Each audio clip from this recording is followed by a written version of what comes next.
Hi, I'm Stephan Kesting from GrappleArts.com, and if you watch my YouTube videos, if you listen to my podcast, if you read my articles on my site, if you get my emails, then you know I'm a big fan of conditioning. And the type of conditioning I want to talk about today is cardio conditioning. I'm not saying that weight training isn't important. Weight training is super important, especially as you get older than 30, older than 40, because it keeps your body together. Yes, it makes you stronger. Yes, it makes you look better on the beach.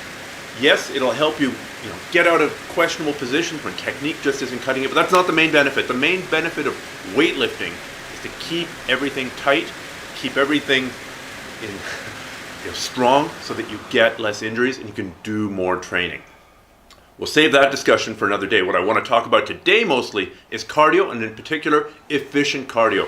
As I said before, I think cardio is the most important physical attribute of all the physical attributes. Because if you're tired, and I'm stealing from Daniel Santo here, if you're tired, you're not fast. The speed physical attribute goes out the window. If you're tired, you're not strong. If you're tired, you don't have mobility. If you're tired, you don't have balance. If you're tired, you're not even smart. So working on your cardio pays huge dividends when it comes to being on the mat. But what's an efficient way to get cardio? I personally like long cardio sessions, but they're not very efficient. I can only do like an hour cardio session once a week. I just don't have time for more than that. So what do? Well, I do shorter cardio sessions the rest of the time. I got through the entire phase of my kids being super young by having this 20-minute run circuit. I'd run for 5 minutes. There was a place I could do push-ups and pull-ups. I'd do push-ups to failure, pull-ups to failure, run for 10 minutes, stop at the same place on the way back, push-ups to failure, pull-ups to failure, run 5 minutes home. So in about 25 minutes, my leg got some exercise because I was running. I pushed something off my body. I pulled something towards my body, or rather I pulled my body towards something. And there was basic conditioning, and it got me through. That wasn't great, wasn't optimal, wasn't ideal. It was better than nothing. But let's say you have even less time than 25 minutes. What's the most efficient way to get your cardio? Well, you got to talk sprint work, and in particular, the type of sprint work that there's a ton of research about is something called Tabata sprints. Tabata sprints are actually very simple. You go as hard as you can for 20 seconds. Then you rest for 10 seconds. And you go as hard as you can for 20 seconds. Then you rest for 10 seconds. You do that for 8 to 12 repetitions. So you're doing 8 reps and you're going super hard for 20 seconds, easy for 10 seconds. So that's a 30-second block. You can get 8 reps in 4 minutes. I think you have 4 minutes of time. Now, add a little bit of warm-up time. I'm kind of bad about cool-down time. So you add 5 minutes of warm-up time. You get a really good workout where your lungs feel like they're about to explode in 9 minutes. That's pretty good. The thing with the Tabata intervals is some people talk about doing bicep curls with Tabata intervals. That's complete crap. You want to do something whole body, or at least lower body, as hard as you can so that you're gasping for breath.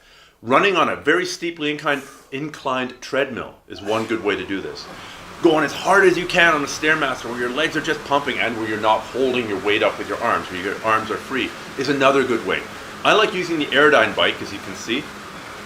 For me, it gets a little bit of upper body, gets a little bit of lower body, it's low impact, so I like all those things, but there's many different forms you can do. I've also done it on the rower, right? If you use a rowing machine, you can also use it. You can do it on an elliptical machine.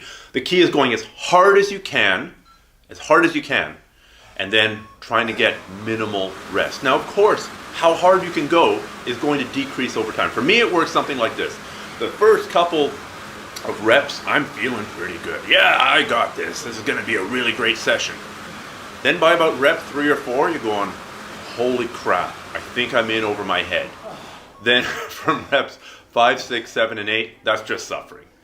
So by that point, your lungs are feeling like they're about to explode. And if you slow down, that's okay. If you're running on the treadmill and you got to dial the speed down a little bit, that's okay, so long as you're going as hard as you can.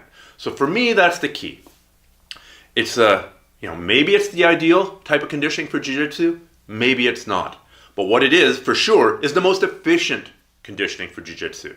If you like going for an hour-long run, but you just don't have time, then do some kind of sprint workout. It'll translate very well. There's a big debate about what's best for jiu-jitsu. Is it sprint-based protocols? Is it long, slow distance, LSD training that's best? I've always found the long, slow distance to be best. So this kind of training, this Tabata sprint interval is actually not my favorite kind of training. It's a second best kind of training. My jiu-jitsu has always improved the most when I've been doing long, slow cardio. I've tested this multiple times. That's what I found that works for me. Other people, completely different. They find their jiu-jitsu jumps the most when they're doing sprint work. You have to find out what works for you. But even if this isn't the perfect system, it's the better than nothing system.